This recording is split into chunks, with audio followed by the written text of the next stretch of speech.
Assalamualaikum warahmatullahi wabarakatuh. Shalom, Om Swastiastu, Namo Buddhaya. Salam kebajikan bagi kita semua. Yang terhormat, dosen pengampu pada mata kuliah Hukum Laut, Udara dan Ruang Angkasa, Bapak Ogian Davis Juanda SHLM, CLA, CPAP, CMLC, CMA. Perkenalkan, nama saya Arewin Saputra dengan NPM 223300516093. Izinkan saya membahas terkait kasus yang akan saya bawakan dan penjelasan. Dengan ini saya akan membawakan kasus dengan judul konflik antara Cina dan Amerika Serikat terkait pelanggaran ruang udara Amerika yang dilakukan oleh Cina menggunakan balon udara.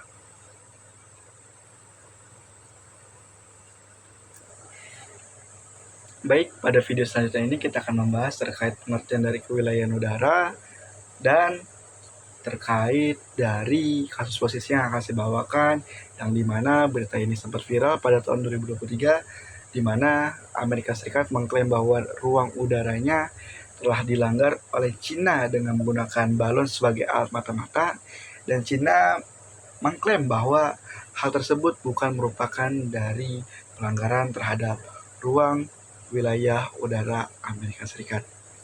Sebelum ke situ, mari kita cari tahu dulu pengertian terkait kewilayahan udara.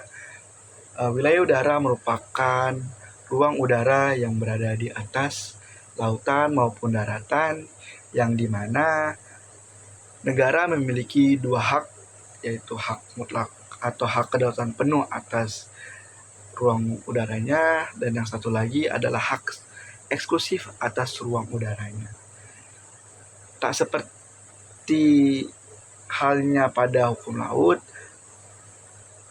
ruang udara ini diatur pada pasal 1 Konvensi Chicago pada tahun 1944. Apabila kita komparasi pada hukum laut, dalam ruang udara ini tidak memiliki hak lintas damai, yang dimana hal ini negara memiliki hak penuh atas ruang wilayah udaranya. Jadi negara berhak mengatur apapun itu terkait ruang udara yang dimiliki dengan batas-batas wilayah negaranya. Baik, selanjutnya kita akan masuk kepada kasus posisi yang cukup menarik. Yang pertama, bahwa Cina mengklaim bahwa balon udara yang sempat terbang ke Amerika tersebut digunakan pertamanya untuk tujuan penelitian di negaranya. Hal ini diakui Cina sebagai tujuan daripada penelitian yang dilakukan oleh para peneliti guna mempelajari cuaca-cuaca yang ada di negaranya. Akan tetapi, dikarenakan suatu badai, lalu balon udara ini lepas kontrol dari para peneliti di negara Cina. Akan tetapi, balon udara ini tiba-tiba masuk ke dalam ruang wilayah udara Amerika Serikat.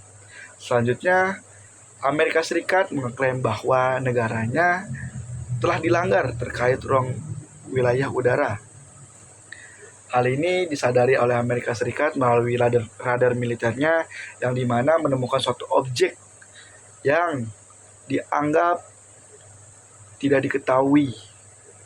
Hal ini lalu pemerintah Amerika bergegas untuk menjatuhkan balon udara tersebut pada ketinggian 3.000 feet menggunakan jet F-22 Raptor, yang dimana bahwa diketahui balon udara yang memasuki negara Amerika Serikat merupakan balon udara dari negara Cina, yang membuat Amerika mengklaim bahwa balon udara tersebut digunakan untuk memata-matai negara Amerika Serikat dan telah melanggar sesuai dengan ketentuan Konvensi Chicago pada tahun 1944 sebagai alat untuk memata-matai dan melanggar ketentuan ruang wilayah udara Amerika Serikat. Kasus ini sempat melakukan perdamaian pada konferensi Munchen, di mana pada saat itu pihak Cina dan pihak Amerika Serikat telah melakukan mediasi di sela-sela konferensi Munchen, yang dimana hal tersebut tidak memenuhi titik temu. Pada pasal 84 Konvensi Chicago, bahwa apabila hal tersebut diselesaikan, maka dapat melalui Organisasi Penerbangan Sipil Internasional atau ICAO. Hal ini digunakan untuk menyelesaikan sebagai bagian daripada mediasi maupun arbitrase yang digunakan untuk menyelesaikan perkara ini.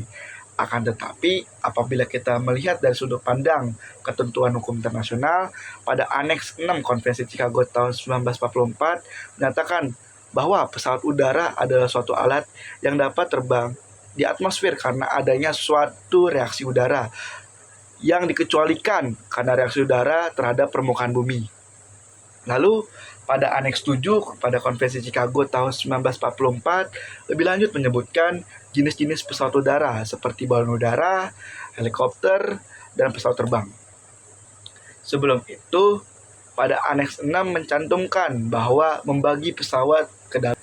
Baik, pada video selanjutnya ini kita akan membahas terkait penegakan kewilayahan ruang udara Amerika Serikat yang sesuai dengan ketentuan Konvensi Chicago tahun 1944. Baik, apabila kita merujuk pada pasal 1 seperti yang telah disebutkan bahwa negara memiliki dua hak, yaitu kedaulatan penuh atas ruang udaranya dan memiliki hak eksklusif terkait ruang udaranya. Di sini Amerika Serikat mempunyai kedaulatan penuh atas ruang udaranya dan memiliki hak eksklusif juga terkait ruang udaranya. Jadi, berhak saja Amerika Serikat untuk mengklaim bahwa ruang udaranya telah dilanggar oleh Cina. Akan tetapi, walaupun Cina membantah sebagaimanapun, apabila merujuk pada ketentuan pasal 1 ini, memang negara Amerika Serikat berhak untuk mengajukan keberatan terkait pelanggaran ruang udara milik negaranya sendiri. Sebagus apapun Cina membantah, terbukti bahwa balon tersebut memasuki